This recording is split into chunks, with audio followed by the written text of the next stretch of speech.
Assalamualaikum warahmatullahi wabarakatuh. Perkenalkan, nama saya Nuri Furkan dengan nomor NIM 2019 B1B056. Saya sedikit akan menjelaskan apa itu definisi ibadah.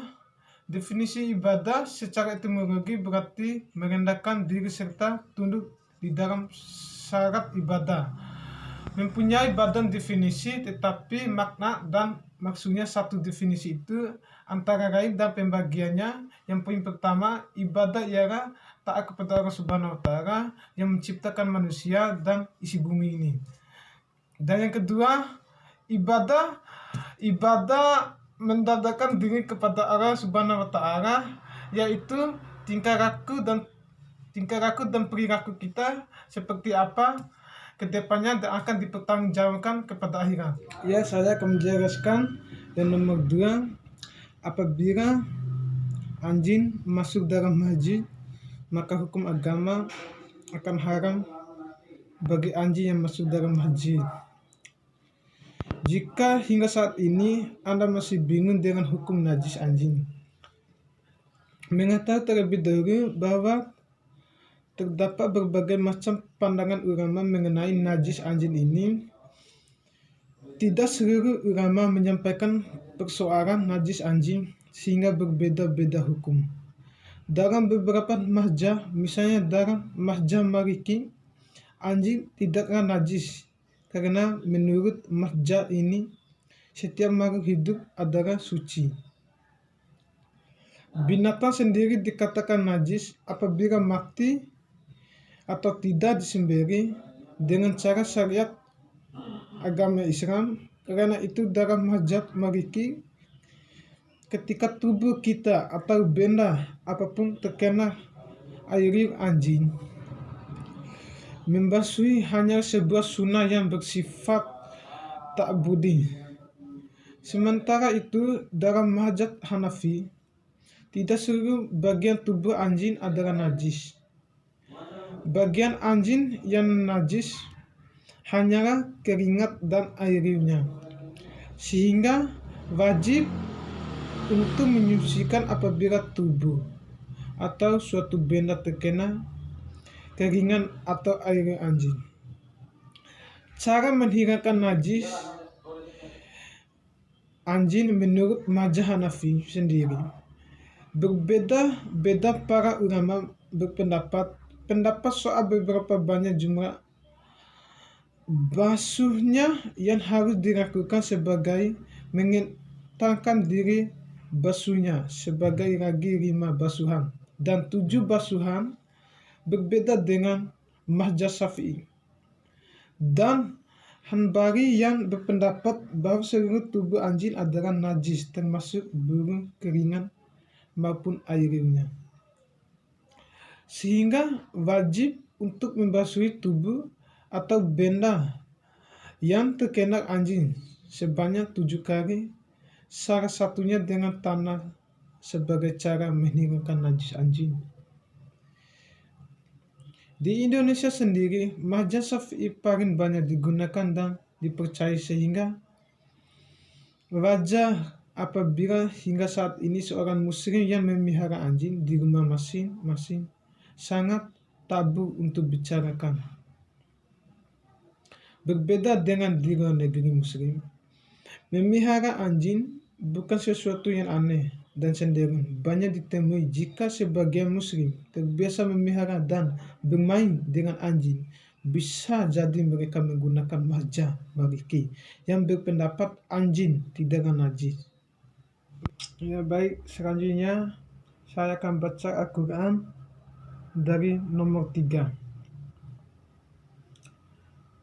Allahumma ini joramutum nafsi'i joramun kastiron wara'a yafirun joramut ira anta fahirin man firot min indikan warhamiin innaka anta ghafirun rahim. Allahumma ini ajubaka min ajubin Jahannam Rahim Ajabin Korim wa min fitnatir Mahaya wa mawatin wa min syari'i fitnatin masih daja. Baik, saya akan melanjutkan nomor 4 dari poin pertama. Sebagai orang mungkin lupa memiliki utang puasa pada Ramadan tahun ke tahun sebelum. Lalu bagaimana hukum bagi orang yang memiliki utang puasa menahan? Menjawab pertanyaan itu, Ustaz Adi Hidayah RCMA menjelaskan bahwa para ulama sepakat setiap puasa yang pernah tertinggal hukumnya wajib dan qada. Puasa qada dilaksanakan di bulan selain Ramadan. Ustaz Adi menjelaskan Al-Quran surat Al-Baqarah ayat 184 dan 185,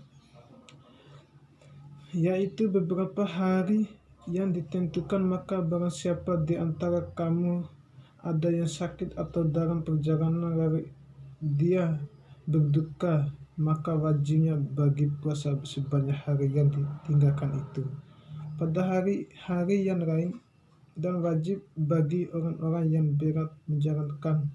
Jika mereka tidak menjalankan puasa, membayar fidyah, yaitu memberi makan seorang miskin.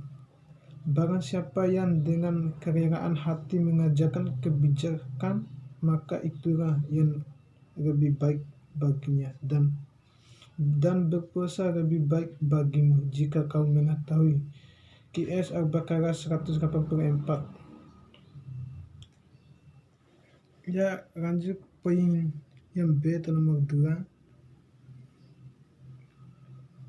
Tidak ada alasan untuk tetap puasa perempuan dan bulan atau haid harus berbuka atau tidak berpuasa. Sebaliknya, jika memaksa tetap berpuasa, maka dia akan berdosa. Hal lain yang menyebabkan secara menjadi beruntung puasa adalah jika dia dalam keadaan safar atau melakukan perjalanan jauh. Allah tidak sebenarnya membolehkan yang safar atau berpergian jauh berbuka. Nah, ketika keadaan menjadi normal, wanita haid yang lagi haid, seorang yang safar kembali bermukmin, maka ada kewajiban untuk membayar hutang puasa Ramadan. Baik, saya akan menjelaskan nomor 5 dari poin pertama. Rina ataupun Randy berkawin lagi. Dalam kawin lagi itu istilah yang tidak mau di kedua belah pihak maupun pihak seorang cewek ataupun yang cowok, karena kawin lagi adalah suatu permasalahan dalam diri individu ataupun individu lainnya. Dalam ini Rina dan Randy pun membawakan berbagai macam tokoh agama di dalamnya, dan kalaupun ahli warisnya itu untuk menghalalkan mereka, otomatis yang namanya kawin lagi itu tidak bisa, karena dalam syariat agama Islam, ketika seseorang yang mau menikahi, otomatis ahli warisnya itu dari ayah kandung dari seorang wanita, ataupun tidak ada ayah kandung dari seorang wanita, bisa digantikan dengan kakak kandung dari wanitanya ataupun adik kandung, ataupun kedua, ataupun keluarga yang mencakupi darah seorang yang cewek itu, ataupun dari ayahnya. Dari poin C, bagaimana Tina membayar apa segala macam itu, yaitu dalam melakukan puasa. Tina itu adalah yang berada dari karakter dalam seorang perempuan ataupun kaum hawa ataupun haid. Jika Tina itu melakukan dalam bulan Ramadan, maka seorang perempuan itu tidak bisa melaksanakan, yaitu namanya puasa Idul Adha. Dan ketika betina atau haid seorang perempuan itu sudah tidak ada, maka perempuan itu bisa melakukan atau melaksanakan puasa. Baik, saya akan menjelaskan nomor 5 dari poin pertama. Rina ataupun Randy berkawin lagi.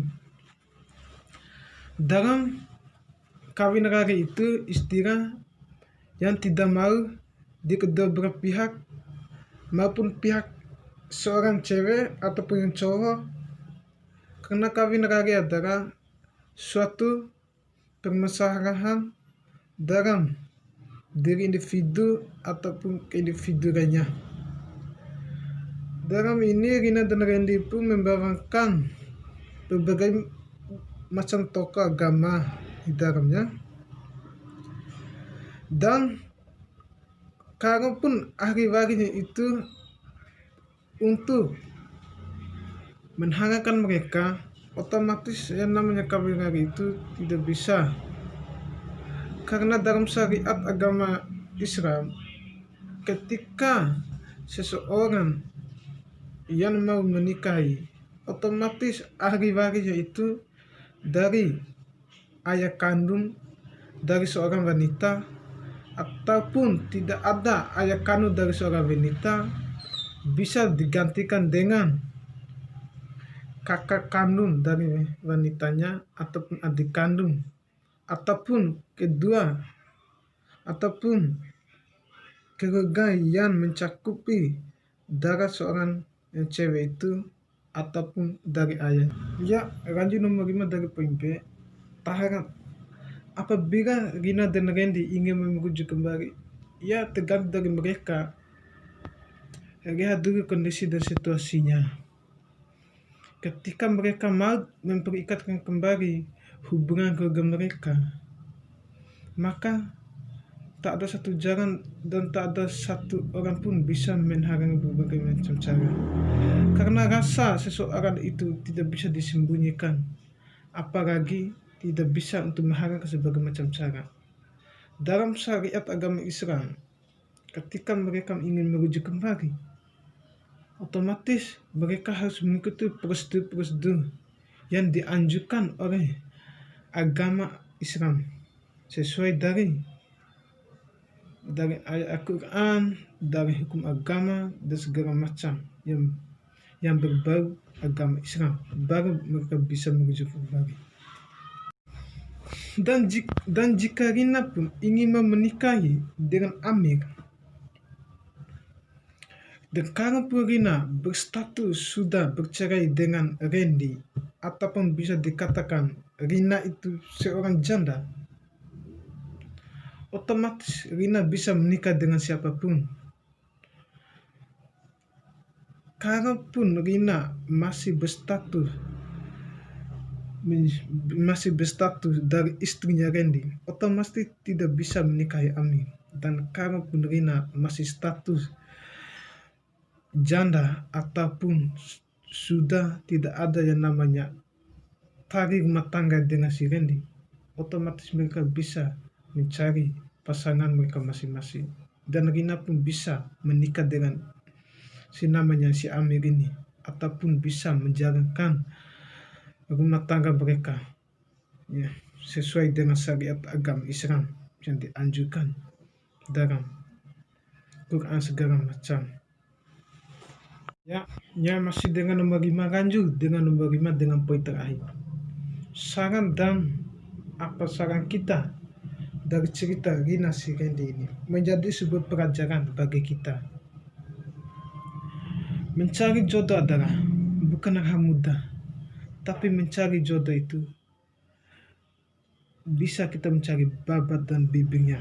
Misalnya gini, kita kawin lagi itu, otomatis rumah tangga kita itu tidak ada namanya kata bertahan yang namanya 10 tahun ataupun 20 tahun.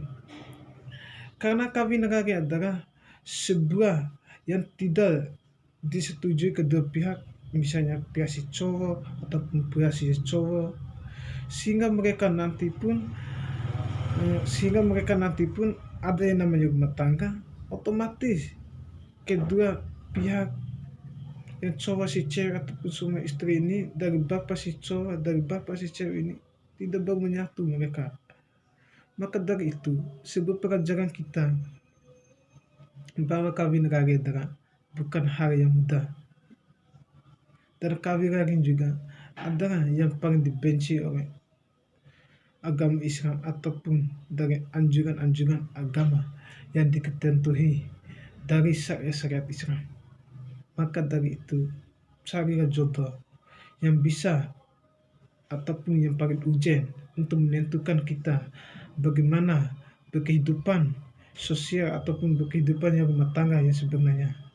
Maka dari itu, cari jodoh pasti untuk memegang syariat agama kita dan bisa merumuskan kita dari ajaran-ajaran agama Islam menurut dari beberapa ulama ataupun yang diriwayatkan oleh Nabi Muhammad SAW. Dan para Nabi Muhammad SAW itu ketika dia memilih cewek itu adalah bukan dari tampilan dan bukan dari segala macam, tapi memilih cewek itu adalah seorang yang memenuhi hatinya dan mencintai satu sama lain, sehingga akan terbentuk yang namanya cinta abadi maupun cinta akhirat ataupun cinta dunia. Dan carilah cewek ataupun carilah rumah tangga seperti yang diriwayatkan oleh Nabi Muhammad SAW dengan istrinya Khadijah. Sekian dari saya. Wassalamualaikum warahmatullahi wabarakatuh.